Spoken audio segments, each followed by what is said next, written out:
हाँ भाई। नहीं नहीं आ रही है ना, ऑनलाइन वालों को भी आ रही है ना, जो घर बैठे हैं वो। आवाज आ रही है मेरी, जो घर बैठे हैं उनको सबको। आज डिस्कशन के बाद पढ़ाने में कुछ है क्या? नहीं, कुछ भी नहीं पढ़ाएंगे बेटा, बस डिस्कशन ही करेंगे आज। डिस्कशन करेंगे आज, और कल वाली क्लास नहीं लेंगे इनकी भी। नहीं, कल वाली नहीं लेंगे। आज ही नहीं है, कल लेके क्या करेंगे? नहीं, वो भी नहीं होगी मेरे ख्याल से शायद। होगी तो भी कोई फायदा नहीं, बच्चे तो आ ही नहीं रहे। ये अभी तो 24 बच्चे जुड़े हुए हैं। हाँ हाँ, कल वाली कैंसिल कर दो। हाँ, कल वाली नहीं ले। तो कोई बात नहीं ना, ऑफलाइन बच्चे तो एक है ही नहीं ना, ऑनलाइन आएंगे तो ले लेंगे वो। चलो भाई, डिस्कशन करें। अब एक शीट मुझे देनी पड़ेगी यार। हाँ हाँ, आज पढ़ाई नहीं होगी, आज सिर्फ डिस्कशन ही होगा। चलो तो बताओ फिर, एक्सरसाइज 1 में आ जाओ। एक्सरसाइज 1 पार्ट फर्स्ट, इसमें अगर किसी का कोई डाउट हो तो बोलें।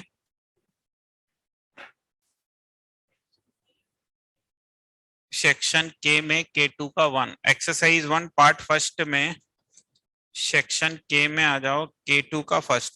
ये तो आराम से फैक्टर हो रहे हैं, है ना। K2 के फर्स्ट में फैक्टर ही आराम से हो रहे हैं, तुमने ध्यान ही नहीं दिया होगा उसमें। K2 के फर्स्ट में बड़े आराम से फैक्टर हो रहे हैं। मैंने तुमसे कहा था कि डिनोमिनेटर पे ध्यान देना हमेशा। तो इसमें से ये 1 अलग कर लोगे तो अंदर वाले के बची हुई टर्म के एक्स एक्स प्लस 1 बनेगी। 1 अलग कर लोगे डिनोमिनेटर में, तो ये इसको ऊपर क्या लिख सकते हो, एक्स प्लस 1 माइनस एक्स नहीं लिख सकते। ऐसे ही दूसरी जो टर्म है उसमें से भी 1 अलग कर लो नीचे, तो 1 अलग करोगे तो क्या बनेगा, x square plus 3x plus 2। और x square plus 3x plus 2 के फैक्टर होंगे एक्स प्लस 1 और एक्स प्लस 2। तो ऊपर ऑटोमेटिकली क्या बन जाएगा, x plus 2 minus x plus 1। ऐसे सब में से 1 अलग करते जाओ तो फैक्टर होते जाएंगे, और फर्स्ट टू लास्ट बचेगा, बाकी सारे कैंसिल हो जाएंगे। K2 का फर्स्ट हो गया ये। K2 का थर्ड भी बताना है। K2 के थर्ड को या तो साइन इनवर्स में कन्वर्ट कर लो, टेन इनवर्स में।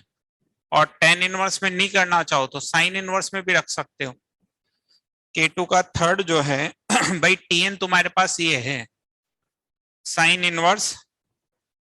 अब जैसे ये रूट एन आ रही है तुम्हारे पास एक टर्म, है ना, ये आ रही है एक टर्म। अच्छा, अगर तुम इसको करोगे तो रूट एन माइनस 1 आ रहा है एक तो, है ना, अपॉन रूट एन, और ये एक तरह से कहीं ना कहीं रूट एन प्लस 1 आ रहा है। ठीक है, तो अब तुम ऐसा करो, इसको हम कुछ ऐसे लिखें कि जैसे एक टर्म तो 1/√n लिखो, इसको साथ ले लो। तो इसको मैं ऐसे नहीं लिख सकता, अंडर रूट में 1 माइनस 1 अपॉन एन प्लस 1, इस टर्म को। और इधर ये जो टर्म आएगी इसमें से ये 1/√n+1 तो है, इसको ये लिख लो 1/n। तो ये साइन का फॉर्मूला बन गया, sign A cos B minus cos A sine B. तो साइन ए कॉस बी माइनस साइन ए कॉस बी, तो टीएन कितना हो जाएगा, sine inverse 1/√n minus sine inverse 1/√n+1। इसमें तो कोई कंडीशन होती नहीं है, तो ये वो दो टर्म्स के डिफरेंस में आ गया। तो T1 से Tn तक लिख दो, फर्स्ट और लास्ट बचेगी, बाकी सारी क्या हो जाएगी, कैंसिल हो जाएगी। डिस्कशन के बाद पढ़ाएंगे क्या सर? नहीं, डिस्कशन के बाद नहीं पढ़ाएंगे, बस डिस्कशन ही करेंगे, डिस्कशन के बाद छोड़ देंगे। और कल वाली क्लास भी नहीं लेंगे अब, है ना, क्योंकि अब कोई बहुत ज्यादा बच्चे ही नहीं है, तो कोई मतलब नहीं है पढ़ाने का और आगे डिस्कस करने का भी। तो आज जो वही exercise 3 part third, exercise 3 part 2 का जो 25 तक का अपना डिसाइडेड है, बस वहां तक का डिस्कशन करेंगे बस, फिर उसके बाद बचा हुआ डिस्कशन भी आने के बाद ही होगा। चलो, एक्सरसाइज 1 पार्ट सेकंड में पूछें किसी और को, क्या पूछना है? J3 एक्सरसाइज 1 पार्ट सेकंड में एक क्वेश्चन पूछा जा रहा है, J3। J3 बहुत आसान सवाल है एक्चुअली। इसमें ये कॉट इनवर्स 1/अल्फा को लिखना है तुम्हें, टेन इनवर्स अल्फा अब एक्चुअली कॉट इनवर्स 1/अल्फा को जब तुम बदलोगे तो tan इनवर्स अल्फा लिखना है या क्या लिखना है, ये डिसाइड करेगा कि अल्फा पॉजिटिव है या नेगेटिव है। तो उसके लिए उसने इंफॉर्मेशन दे रखी कि x³ + 3x बराबर किसके, tan2। tan2 क्या होता है, नेगेटिव। 114 डिग्री के आसपास होगा ना tan2। मैं ये J3 की बात कर रहा हूँ, एक्सरसाइज 1 पार्ट सेकंड में। तो tan2 जो होगा वो नेगेटिव होगा, इट मींस जो अल्फा है वो नेगेटिव है। अब अल्फा नेगेटिव है तो फिर कॉट इनवर्स 1/अल्फा को अपन लिखेंगे, अल्फा नेगेटिव है तो कॉट इनवर्स 1/अल्फा को लिखेंगे अपन pi plus tan inverse alpha. तो बस उससे पाई आंसर आ जाएगा।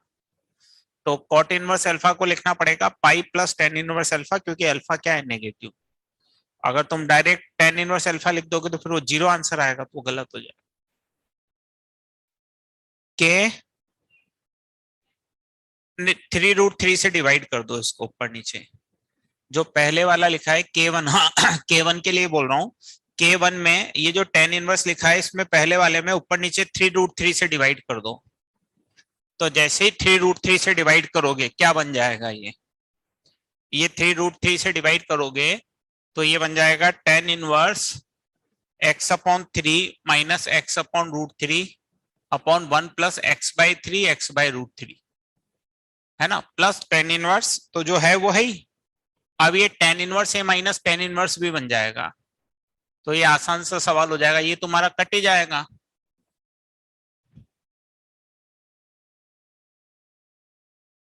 तो ये कट गया, बस यही बचा fx इतना सा। तो अब चाहे जो निकाल लो इतने से fx से। K3 में क्या है, दोनों तरफ cos ले लो, बस आ जाएगा आंसर। दोनों तरफ cos ले लो तो फॉर्मूला लग जाएगा, या डायरेक्ट भी दोनों तरफ cos ले लो तो cos a माइनस b है, स्क्वायर करके आंसर आ जाएगा। पहले दोनों तरफ cos ले लो, सारी टर्म एक तरफ, अंडर रूट वाली टर्म एक तरफ, फिर स्क्वायर करते ही आंसर आ जाएगा। K3 के लिए बोल रहा था मैं। चलो इसके अलावा कुछ 1 पार्ट सेकंड में, 1 पार्ट थर्ड में आ जाओ। Exercise 1 part third.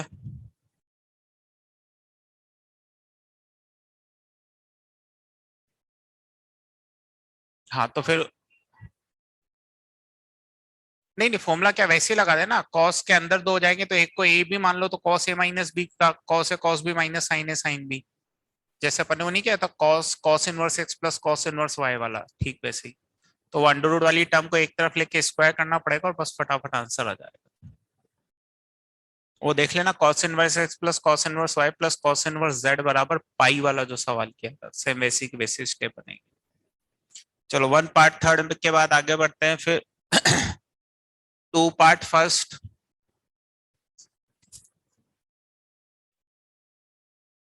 To part first में एक्सरसाइज 2 में 23 कौन सा वाला है बेटा, पार्ट फर्स्ट का है किसका है?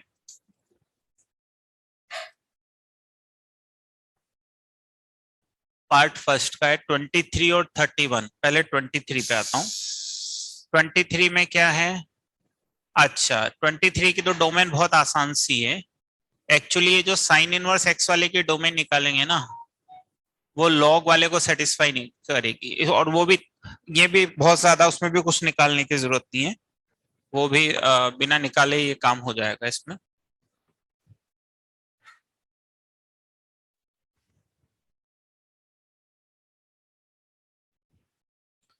23 में एक्चुअली जैसे आप इसको लिखोगे ना, साइन इनवर्स, इसको ऐसे लिख लो। कैसे लिख लो, ये 1/2 रखो 1/(x⁻³ प्लस x⁻³ प्लस, ये तो ठीक है अंडर रूट में लिखा हुआ है ही सही। इसको ऐसे लिख लो log 3 fractional part x plus 1। अब इसमें पूरी भी डोमेन निकालने की जरूरत नहीं है।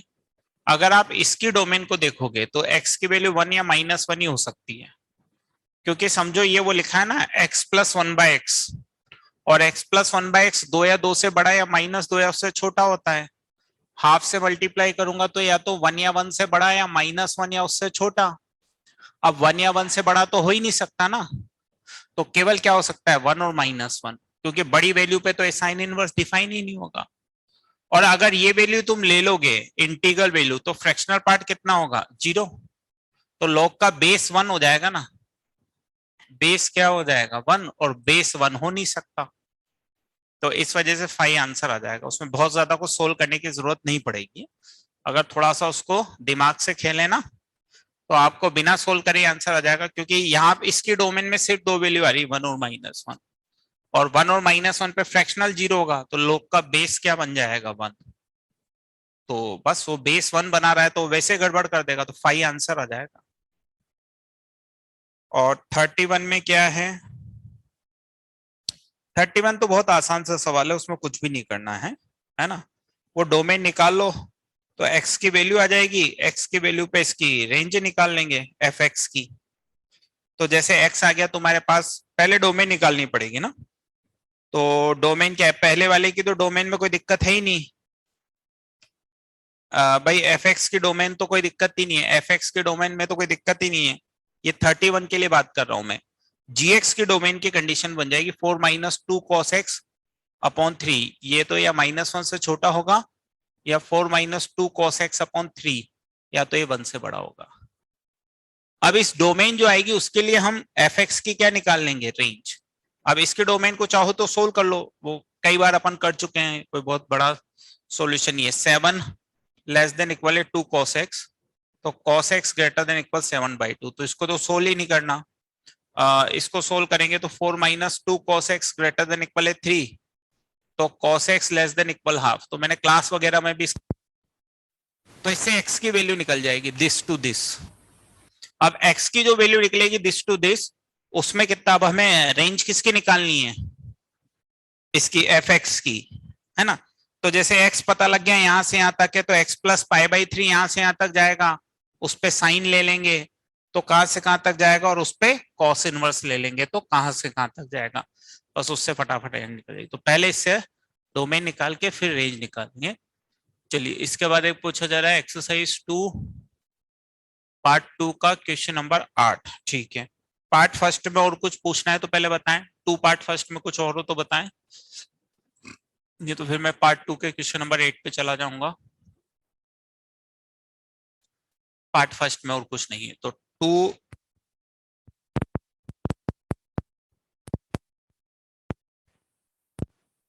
मैं बोल भी चुका हूं पहले भी, जो बच्चा पूछ रहा है वो दोबारा पूछ रहा है, इसका मतलब पहली बार जब मैंने इसका हिंट दिया था तब इस बच्चे ने घर जाके नहीं किया, इससे पता लगता है ना।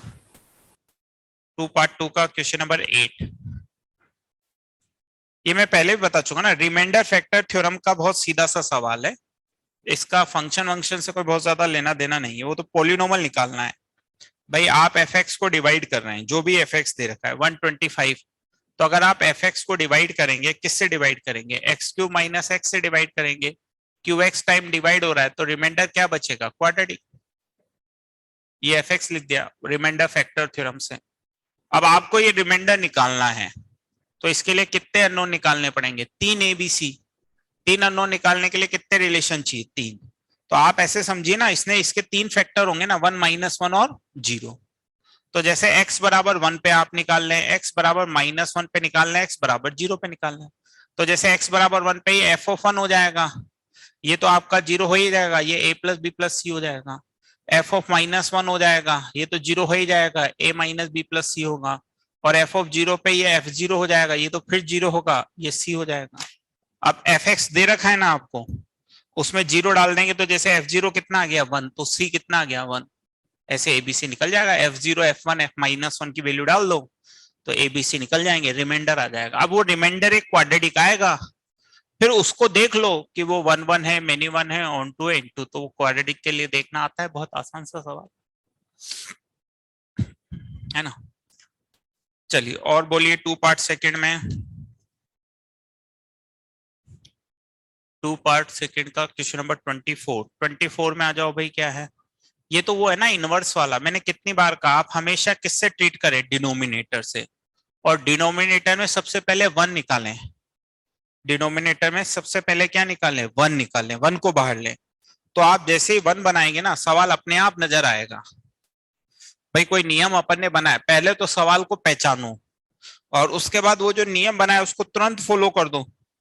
अब जैसे 24 के लिए हम बात कर रहे हैं तो tn बराबर कितना है, tan इनवर्स। अब मैंने जो नियम बनाया उसके हिसाब से सबसे पहले मैं इसमें से वन अलग कर लूंगा, तो वन अलग करते ही मुझे कहानी नजर ही आ जाएगी। अब तुमने वन अलग कर लिया तो ये वन बचा है यहाँ पे, तो ये वन अलग करते ही तुम्हें समझ में आ गया ये क्या बना, एन स्क्वायर माइनस वन बन गया।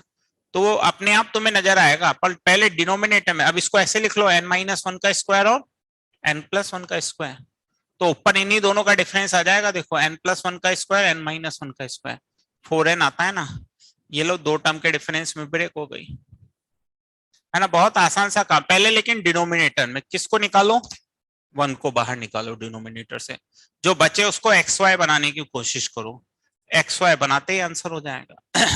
अब तो बस फर्स्ट से लास्ट तक लिख लो, हो जाएगा 24 जिसने पूछा,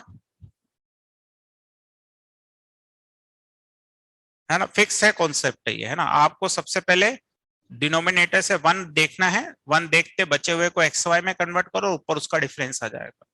कोई वन से इनफाइनाइट तक लिख देंगे, फर्स्ट टू लास्ट जोड़ देंगे। और कौन सा पूछ रहा है बच्चा, 22 वाला। 22 में तो बेटा एक्स को cos थीटा पुट कर दो, साफ साफ दिख ही रहा है, एक्स की जगह cos थीटा पुट कर दो, तो ऊपर one minus cos square theta sine theta हो जाएगा, और नीचे भी one plus cos theta two cos square theta by two हो जाएगा। जो ऊपर साइन थीटा आएगा उसको two sine theta by two cos theta by two लिख देना, है ना। तो 22 आसानी से नजर आ रहा है कि एक्स को cos थीटा पुट करने से पूरा सिंप्लीफाई होकर कन्वर्ट हो जाएगा।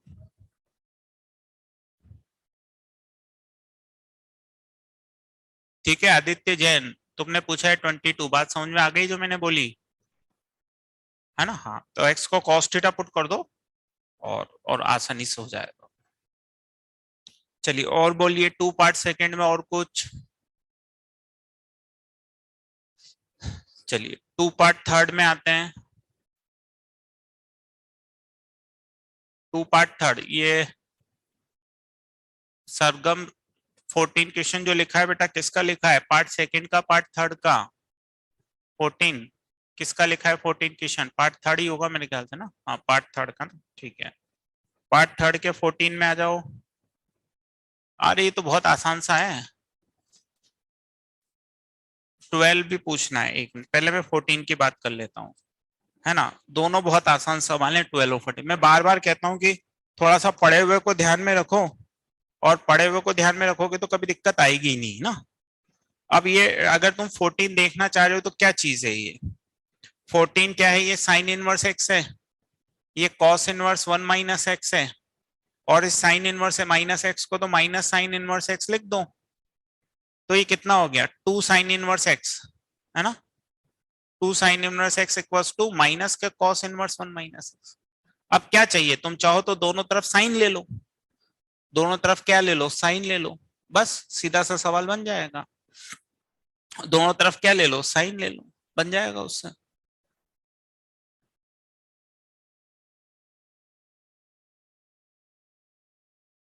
है ना, कुछ भी नहीं करना, ये इस इक्वेशन ही तो सोल्व करनी है 14 में आपको, और क्या करना है बस।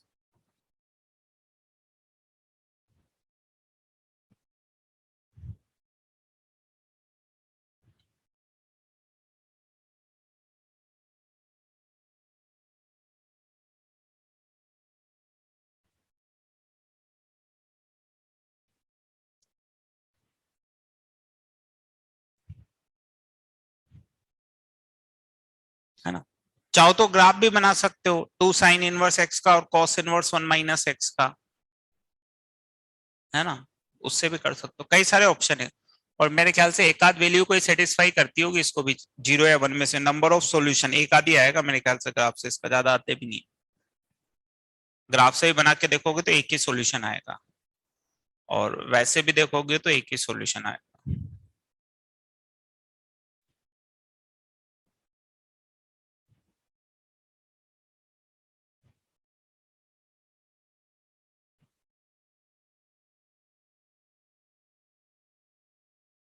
ठीक है ना। चलो और एक कौन सा पूछ रहे हैं, 12। 12 में क्या करना है, 12 भी आसान है, वो रिजल्ट याद करवाए थे मैंने तुम्हें, शायद तुमने याद ही नहीं किए होंगे। ये लिखा हुआ है सेक टेन इनवर्स। अब मैंने तुम्हें कहा था इसको याद रखना कि साइन कॉस इनवर्स कितना होता है, under root one minus x square, cos sine inverse भी कितना होता है, under root one minus x square, cos cos inverse X sine sine inverse X, ये लिखा हुआ है बेटा। तो ये एफ एक्स ये लिखा हुआ है, sec tan inverse under root one minus x square upon a. Triangle बना के सोल्व कर लो, अंदर वाले को थीटा मान लो, तो ये टेन इनवर्स थीटा पता है और सेक थीटा निकालना है। बहुत कॉम्प्लिकेटेड सवाल नहीं, छोटे से सवाल।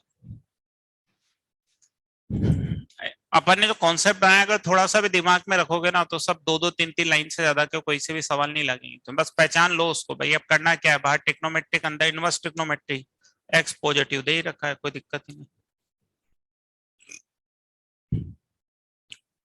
ठीक है, ये 12 14 जिन्होंने पूछे थे, एक बार यस और नो में बोल दे फटाफट, 12 और 14 वालों का। ठीक है चलो, इसके बाद आ जाओ पार्ट 4 में। पार्ट 4 में कोई दिक्कत?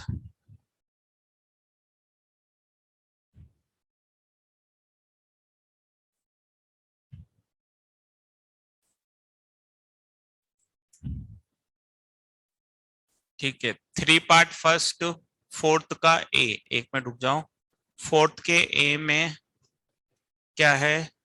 अरे तो उसी से हो जाएगा बेटा। हाँ, वो जो प्रॉपर्टी पढ़ी थी ना अपन ने, A plus B plus C कितना होता है, पाई। तो ये वही चीज बनेगी I think, tan inverse A plus tan inverse B plus tan theta pi हो जाएगा इससे, है ना? वही बन रहा होगा मेरे ख्याल से ये, है ना? तो वो पाई आंसर मेरे ख्याल से वो डायरेक्ट आ जाए, वही वाली आइडेंटिटी बन रही है मेरे ख्याल से, एबीसी पॉजिटिव है।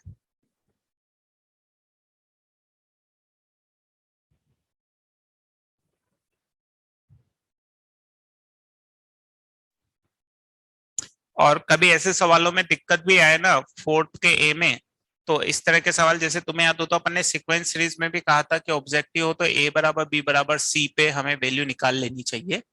तो अगर आप ए बराबर बी बराबर सी रखोगे, तो ये तीनों tan inverse root three, tan inverse root three, tan inverse root three बनेंगे। तो pi by three, pi by three, pi by three कितना आ जाएगा, पाई।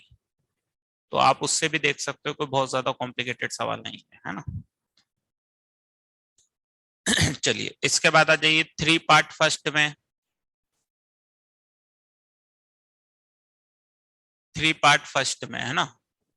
3 पार्ट फर्स्ट में सबसे पहले क्वेश्चन पूछा जा रहा है 4, 8, 9 और 13। 3 क्वेश्चन तो मुझे दिख गए हैं जो लिखे हैं बच्चों ने। थर्ड भी, ठीक है, तो पहले थर्ड पे जाता हूँ। थर्ड फोर्थ है ना, पहले थर्ड और फोर्थ की बात करते हैं। थर्ड तो वही है बेटा, अपनी क्लास वाला ही तो सवाल है। ये तो बस समेशन 2 के तो हो जाएगा के प्लस वन, तो अंदर वही बन गया 1 प्लस के स्क्वायर, है ना? थर्ड तो हो गया ना, क्लास वाला ही तो है ये तो। समेशन 2 के की वैल्यू डाल दो, है ना? थर्ड में तो कुछ भी नहीं करना, है ना? तो थर्ड में तो कुछ भी नहीं करना, समेशन के की वैल्यू डाल दो, काम खत्म हो जाएगा। अच्छा, अब मैं क्वेश्चन नंबर 4 में आता हूँ। क्वेश्चन नंबर 4 में कौन सा पार्ट है? 4 ऑप्शन है, पी क्यू आर एस। कौन सा सोल्व करके बताना है? देखो, अगर आप पी की बात कर रहे हो तो पी में तो कुछ भी नहीं करना बेटा, ये cos tan inverse, sine tan inverse, इन सब की वैल्यू ट्राइंगल बना के डाल दो, तो y की टर्म कैंसिल आउट होके सीधा सा कुछ आ जाएगा, और कुछ भी नहीं करना। कॉस टेन इनवर्स ट्राइंगल बना के वैल्यू निकाल लो, टेन इनवर्स y को थीटा लेके कॉस थीटा की वैल्यू लिख दो। तो ये चारों की वैल्यू निकाल कर लिख दो बेटा, सिंप्लीफाई होके आंसर आ जाएगा। ये तो पी के बारे में बता दिया मैंने, है ना? फोर्थ का पी, कुछ भी नहीं करना, बहुत सिंपल सा है ना? तो ये बाहर टिक्नोमेट्रिक, अंदर इनवर्स टिक्नोमेट्रिक, ट्राइंगल बना बना के चारों की वैल्यू डाल दो, तुरंत आ जाएगा आंसर। ठीक है, ये तो फोर्थ का पी हो गया। और कुछ फोर्थ में? चलो, इसके बाद आ रहा है क्वेश्चन नंबर 9। 9 में क्या है यार? ये 9 तो गलत पूछ रहे हो यार। 9 तो क्लास में मैंने अच्छे से समझाया था तुम्हें यार, 9 तो क्लास में अच्छे से समझाया ना मैंने, जिसने भी पूछा है। भाई एक में 5, एक में 7 दे रखे हैं, तो अल्फा तो क्या है, 1 1 फंक्शन है एक्स टू वाई में। तो 1 1 फंक्शन है, इधर 5 इधर 7 है, तो 1 1 फंक्शन बनाना है तो पहले को जोड़ने के कितने तरीके, 7, दूसरे को जोड़ने के 7, 7 7 और नहीं, पहले को जोड़ने के 7, दूसरे को जोड़ने के 6, फिर 5 4 3, तो ये प्रोडक्ट आ जाएगा आंसर। और y2x में क्या चाहिए, ऑन टू, तो ये उससे हो जाएगा ग्रुपिंग। 7 को 5 लोगों में बांटना है, सबको कम से कम कितना मिलना चाहिए, 1, तो वो ग्रुपिंग से हो जाएगा। ये तो गलत पूछा बेटा, है तो अच्छे से समझा था अपन ने, मैंने पूरा एक ब्लॉग बना के तुम्हें करवाए पीएनसी रिलेटेड प्रॉब्लम के। तो अब 7 चीजों को 5 लोगों में बांटना है, और सबको कम से कम एक मिलना चाहिए, तो उसके केस कितने बनेंगे? दो ही बनेंगे भाई। 7 को 5 लोगों में बांटना है, तो 1 1 1 2 2, और या तो फिर एक केस क्या बन सकता है, 1 1 1 1 3। बस, तो ये कितना होगा, फैक्टोरियल 7 अपॉन, ये ऑन टू वाली बात कर रहा हूं मैं, है ना, फैक्टोरियल 1 फैक्टोरियल 1 फैक्टोरियल। अब तुम्हें ग्रुपिंग नहीं आती हो तो बात अलग है, उसका फिर कुछ नहीं कर सकता मैं। ये 5 लोगों में बांट दिया। इधर ये factorial 7 upon factorial 1 factorial 1 factorial 1 factorial 1 factorial 3 into factorial 4 into factorial 5, ये ग्रुपिंग। और वो तो आना चाहिए यार, अपन कॉन्सेप्ट पहचानना सिखा सकते हैं, बाकी तो और क्या कर सकते हैं, है ना। चलो, इसके बाद क्वेश्चन नंबर 8 पूछ रहा है। ये 8 वही वाला सवाल है बेटा, कोई बहुत कॉम्प्लिकेटेड ही, वही लिखा है sign inverse X plus cos inverse x बराबर पाई/2। तो वो दोनों एंगल बराबर करने हैं।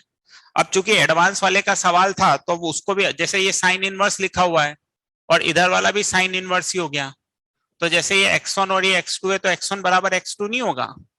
अब बस फर्क इतना सा है कि जो x1 x2 है वो इनफाइनाइट जीपी लिखी हुई है, तो आप उन जीपी का सम लिख दो ना, और क्या करना है। अब एडवांस वाला है तो बेचारा थोड़ा सा तो वो करेगा, सादा सवाल होता तो मेंस का बन जाता। अब ये इनफाइनाइट जीपी है, तो पहली वाली इनफाइनाइट जीपी क्या होगी, ये वो लिखी हुई है x plus x square plus x cube x2 x3 x4, ये वाली इनफाइनाइट जीपी है। ऐसे दूसरे में x के बाद x/2 वाली इनफाइनाइट जीपी हो जाएगी, x/2 का स्क्वायर, ये जीपी हो जाएगी।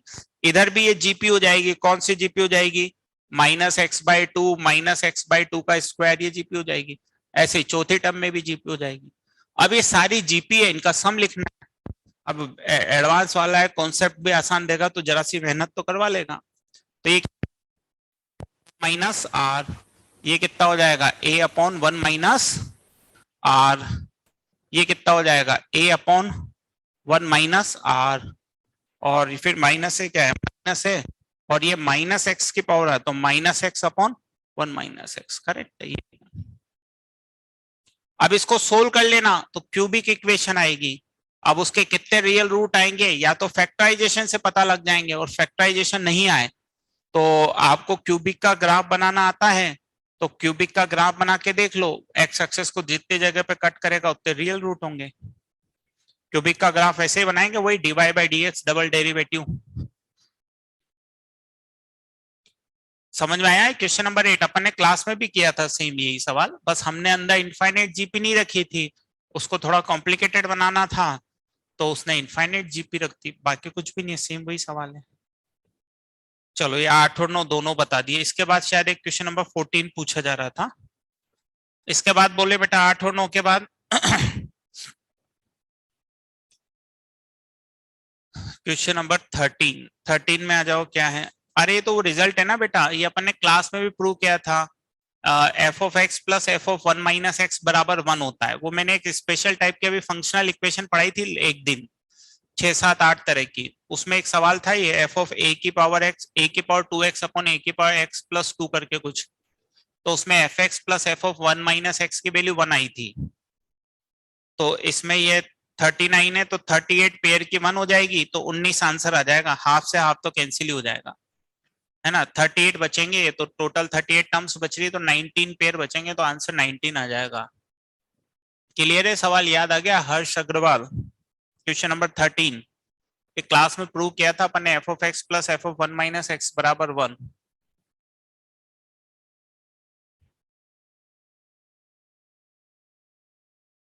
पता नहीं कहाँ चला गया हर्ष तो। चलो, इसके बाद बोलो बेटा एक्सरसाइज 3 पार्ट फर्स्ट में और कुछ।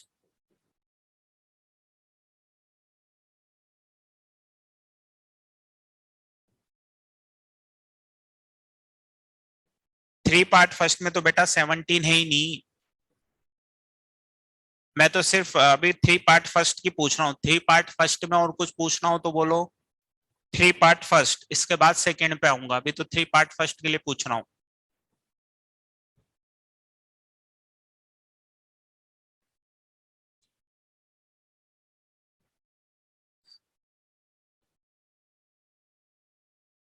चलिए ठीक है, 3 पार्ट सेकेंड में आ जाते हैं। 3 पार्ट सेकेंड में बोलिए कौन सा पूछना है।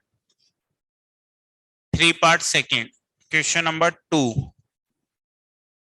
कुछ भी नहीं डिफाइन करना है बेटा, बहुत आसान सा। फंक्शन है वो एफ ऑफ जी एफ लिखते हैं, वही तो है ये, F of G of F. हाँ चलो कोई ना, मैं बताता हूँ। 2 और 4 की बात करते हैं पहले। चलिए तो क्वेश्चन नंबर 2 पे और 4 पे आते हैं।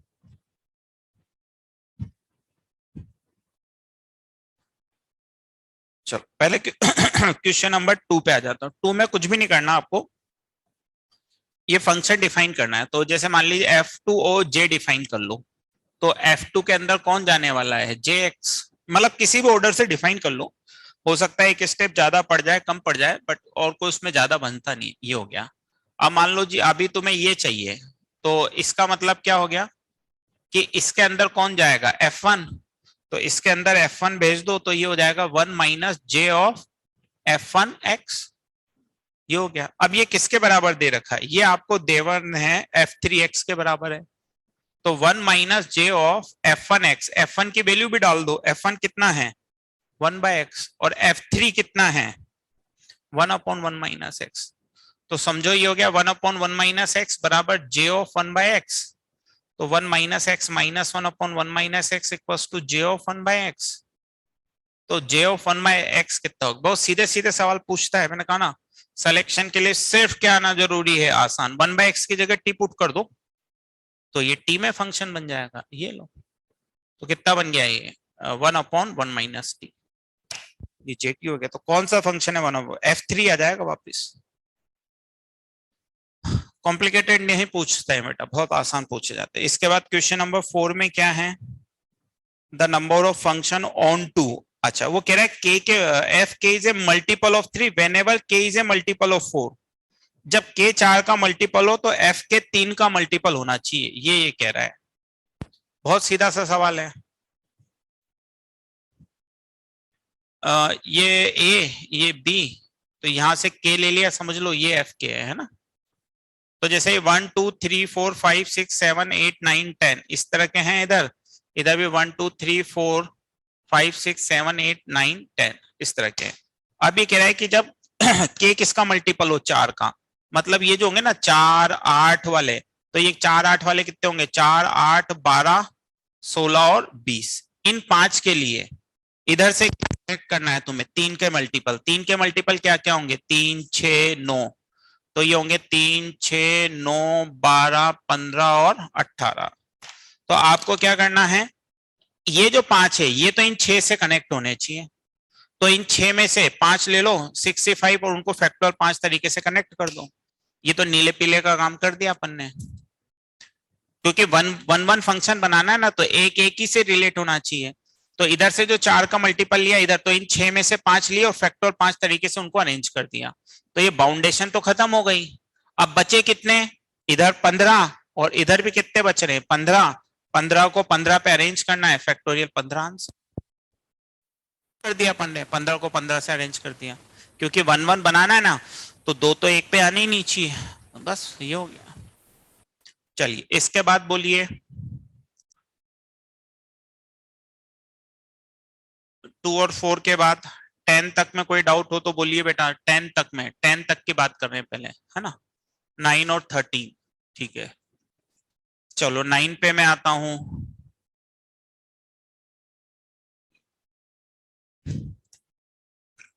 9 में क्या है जी, 9 भी आसान है। F1X निकल भाई, देखो उसने FX इवन ऑड के बारे में कुछ बात आपको दी है। उसने कहा है कि FX तो F1X तो इवन है और F2X क्या है, ऑड है। बहुत इनको पढ़ा करो ना, क्या दे रखा है उसको समझा करो, बहुत सीधे सवाल होते हैं। जैसे FX दे दिया, अब उसने F1 F2 के इवन ऑड होने के बारे में बात की है, तो आप F ऑफ माइनस एक्स निकाल लो। तो F1 minus x plus F2 minus x. अब F1X तो क्या दिया है उसने, इवन, तो ये तो F1X ही हो जाएगा, करेक्ट है। 2x हो जाएगा, चलो खत्म काम। 1 और 2 को ऐड कर दो, तो 1 और 2 को ऐड करेंगे तो ये f of x plus f of minus x किसके बराबर हो गया, 2f1x।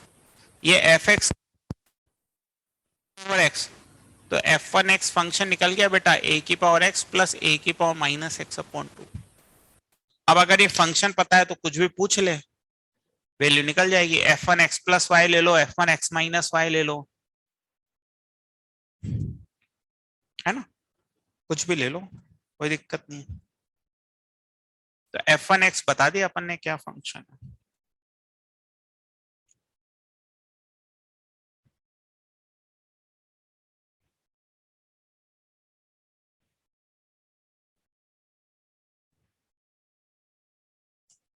ठीक है, चलो इसके बाद एक 13 क्वेश्चन पूछा जा रहा है। तो एफ डैश एक्स कितना है, tan inverse sec X plus 10x। तो आपको क्या बताना है, f1 बताना है ना, एफ डैश एक्स दे रखा है ना, तो एफ डैश एक्स दे रखा है, तो आपको क्या निकालना है, f1x। तो एफ डैश एक्स दे रखा है तो f1x कैसे निकालेंगे, इसको डिफाइन कर लो। एफ डैश एक्स क्या आ रहा है, उसको इंटीग्रेशन इंटीग्रेशन करके एफ एक्स निकाल लेंगे, है ना। जरा सा इंटीग्रेशन का कोई छोटा मोटा यूज हो रहा होगा इसमें, और क्या। और इंटीग्रेशन का कांस्टेंट निकालने के लिए उसने वैल्यू दे ही दी आपको, कुछ नहीं करना। एफ डैश एक्स कितना दे रखा है, ये टेन इनवर्स है, इसको सोल्व करो। One upon cos sine upon cos, है ना, तो one plus sine x upon cos x हो गया। अब इसका देखो कुछ बनता बनाता है क्या, one upon cos sine upon cos, half angle में कुछ चेंज होगा क्या, ये बन जाएगा sine x by two plus cos x by to का होल स्क्वायर। कुछ हाफ एंगल में चेंज हो जाना चाहिए भाई, इसको डिफाइन कर देंगे एफ डैश एक्स को, मेरे हिसाब से तो कुछ ऐसा बनना चाहिए पाई बाय फोर या एक्स बाई टू इस तरह का, तो उसके इंटीग्रेशन से फिर ये आना चाहिए। देखो इसका कुछ बन रहा है क्या, कुछ फॉर्मूला अगर रेशनलाइजेशन कर दें तो one minus sine square x, one minus sine x,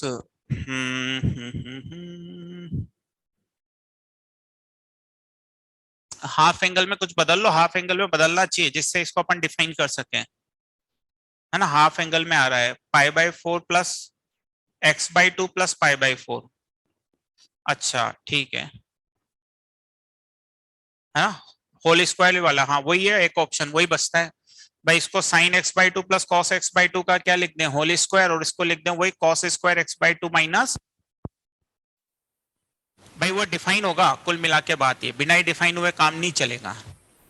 और इसको वो लिख दो cos square x by two minus sine square x by to, तो वो एक टर्म तो कट जाएगी, तो ये बन जाएगा वही one plus tan x by two upon one minus tan x by two करके बन जाएगा। तो वो बन जाएगा वही tan inverse pi by four plus x by जाएगा। तो फिर वो देख लो pi by four plus x by two कहां से कहां तक जाएगा, तो x by two minus pi, तो वो प्रिंसिपल रेंज में ही आएगा मेरे ख्याल से, कोई बहुत ज्यादा उसमें कॉम्प्लिकेटेड नहीं बनाएगा, तो मेंस वाला है। तो एफ एक्स क्या हो जाएगा, अब इंटीग्रेट करेंगे तो ये हो जाएगा pi x by four plus x square by four, x का x square by two plus c हो जाएगा। अब सी तुम्हारा उससे निकल जाएगा, किससे, एफ जीरो जीरो है, तो एफ जीरो जीरो है तो सी जीरो हो गया, एफ ऑफ वन निकल जाएगा फिर, है ना, एफ जीरो जीरो है तो सी जीरो हो गया, एफ ऑफ वन। कोई बहुत ज्यादा कॉम्प्लिकेटेड सवाल नहीं पूछेगा कभी भी, है ना। चलो और आगे बताओ, 13 के बाद बताओ,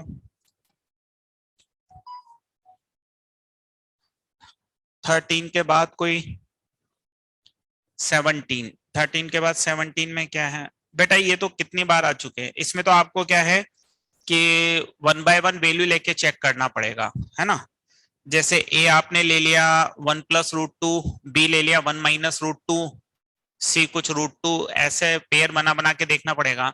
वैसे कई बार देखा अपन ने, ये ट्रांजिटिव नहीं आएंगे, वो रैशनल इरेशनल वाले हैं ना, तो ये जनरली ट्रांजिटिव और वो नहीं आते हैं ना, कुछ वैल्यू के लिए आ जाते हैं, कुछ वैल्यू के लिए नहीं आते हैं, तो वैल्यू ही लेके देखना पड़ेगा। इस तरह की वैल्यू लेना जो मैं आइडिया दे रहा हूँ ना, जैसे one plus root two, one minus root two, A B C, कोई रूट टू या माइनस रूट थ्री, तो कोई भी कॉन्ट्रेडिक्शन मिल जाता है उससे ये हो जाता है ना, अनिरुद्ध, है ना।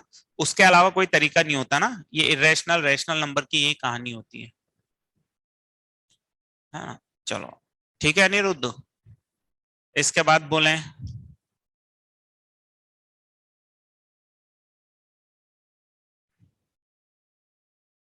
24, चलिए 24 में आ जाते हैं, क्या है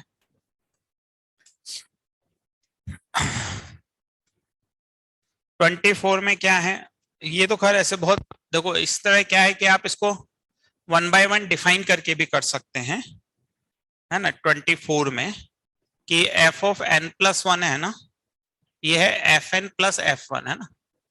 तो जैसे F2 निकालना है तुम्हें, तो F2 क्या होगा, F of one plus one, तो F1 प्लस F1, है ना।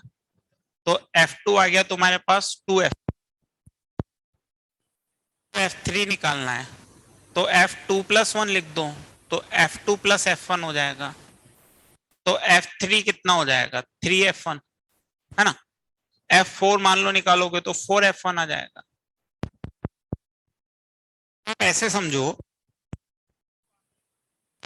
तो F1 को अगर 1 ले लेंगे तो F2 2 हो जाएगा, F3 3 हो जाएगा, F4 4 हो जाएगा, तो ए ऑप्शन सही हो जाएगा। फंक्शन ऑन टू भी रहेगा और एफ एन एन हो जाएगा। F11 तो होगा ही, अगर 1 1 से रिलेट होगा 2 2 से, भाई अगर आप F1 को 1 लोगे तो 1 की इमेज हो जाएगी 2 4 5 की 5, तो 1 1 भी होगा, है ना। अब देखो, अब इसमें क्या है कि जैसे दूसरा ऑप्शन है ना, तो वो देखने से पता लग रहा है कि जी के ऑन टू होने से फोक के 1 1 होने पे तो कोई फर्क नहीं पड़ेगा ना। देखो अगर एफ ऑफ जी 1 1 होंगे तो कंपोजिट 1 1 होगा, एफ और जी ऑन टू होंगे और अंदर वाले की जो रेंज होगी वो बाहर वाले के डोमेन के अंदर आ जाएगी तो ऑन टू होगा। लेकिन एक का ऑन टू होना कंपोजिट के 1 1 होने से तो कोई मतलब ही नहीं रखेगा ना, तो दूसरा ऑप्शन गलत आ जाएगा, है ना।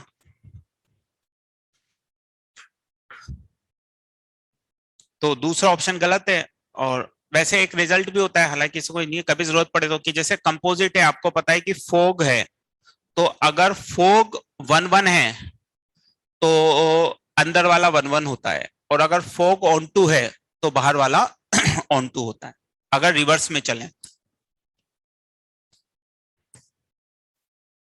चलो और कुछ हो तो बोले बेटा।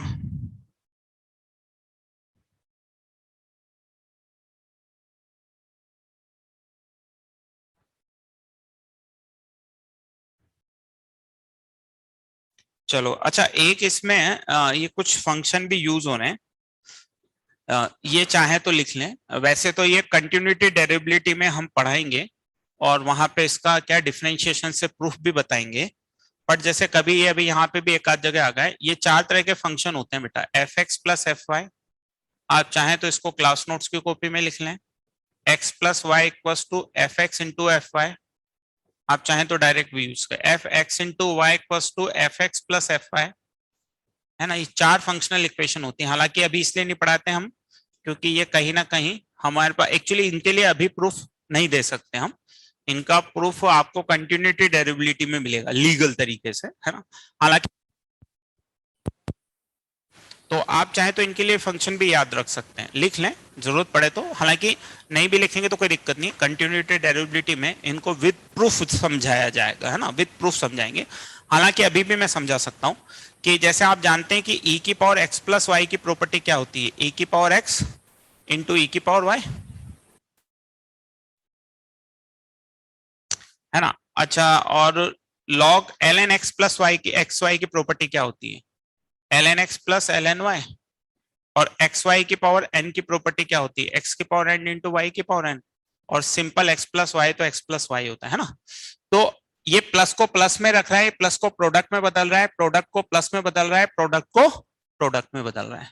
ये फंक्शन होते हैं कहीं ना कहीं इनको। तो अगर जैसे ये आए तो आप लेट कर सकते हो एफ एक्स बराबर के एक्स, ये आए तो आप लेट कर सकते हो एफ एक्स बराबर ई की पावर के एक्स, ये आए तो आप लेट कर सकते हो एफ एक्स बराबर के एल एन एक्स, और ये आए तो आप लेट कर सकते हो एफ एक्स बराबर एक्स की पावर एन। इस तरह के फंक्शन आप ले सकते हो इसमें, और फिर के निकालने के लिए वो रिलेशन दे सकता है, तो आप चाहे तो इसको डायरेक्ट भी याद रख सकते हैं, है ना। ये लॉजिक समझ में आया है फंक्शन लेट करने का, मैंने यहाँ पे प्रॉपर्टी लिखी है, एक बार यस और नो में बताएं।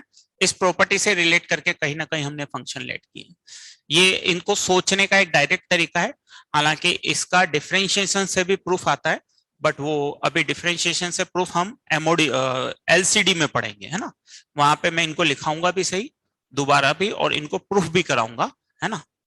वहां पे इनको प्रूव करेंगे अपन डिफरेंशिएशन के यूज से। अभी आप चाहें हुए आप इसको याद रख सकते हैं, है ना। तो इसके हिसाब से थोड़ा सा आप फंक्शन याद रख सकते हैं अभी के लिए, है ना। बाकी तो फिर वहां पढ़ेंगे इसे अपन।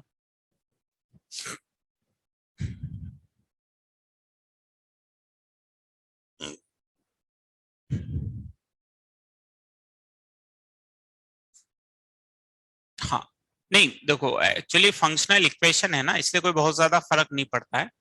और मेरे ख्याल से एक दो बार जो पूछेगी ये सेकंड नंबर वाला इसलिए पूछते हैं क्योंकि ई की पावर एक्स ई की पावर वाई में कोई डोमेन वोमेन की समस्या नहीं होती है, इसलिए जनरली वो वाला फंक्शन ये लोग पूछते हैं, है ना। बट अभी अपन लोगों ने इसलिए नहीं कहा है क्योंकि अपन लोग इसको पढ़ेंगे एलसीडी में। वहां इनके क्या लीगल प्रूफ भी मिल जाएंगे ना, इसलिए अभी हम लोग अवॉइड करते हैं इसको पढ़ाना, कि एलसीडी में इसका लीगल प्रूफ मिल जाएगा तो वो ज्यादा अच्छा रहेगा वहां पे। बाकी अभी मैंने तुम्हें समझा दिया है कि इनको याद रखने के आधार इनके बेस जो फंक्शन है वो इस प्रॉपर्टी को फॉलो करते हैं, उसके बेसिस पे अपन इसको याद रख सकते हैं। चलिए, और कुछ हो तो बोलिए भाई।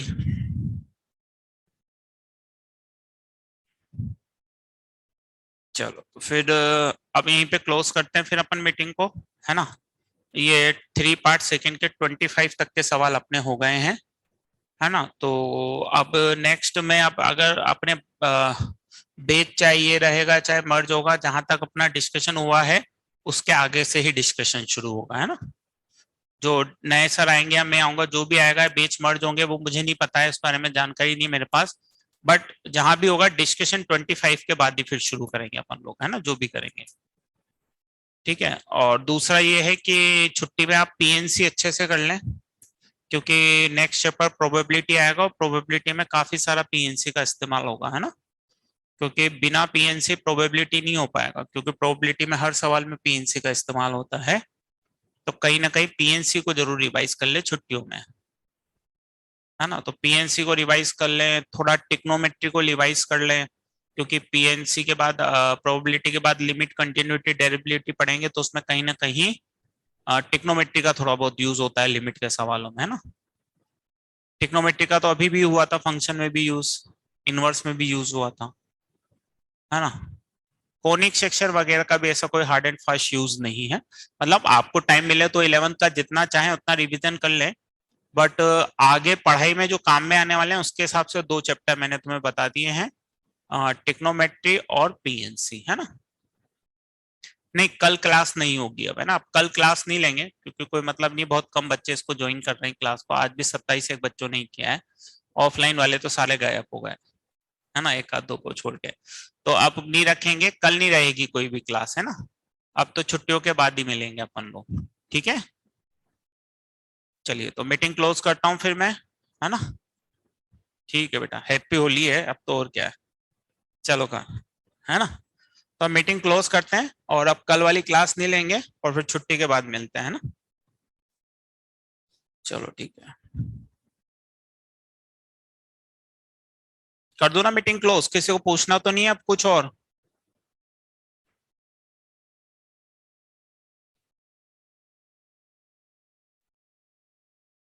ठीक है, ठीक है, तो फिर क्लोज करता हूँ मैं मीटिंग, है ना।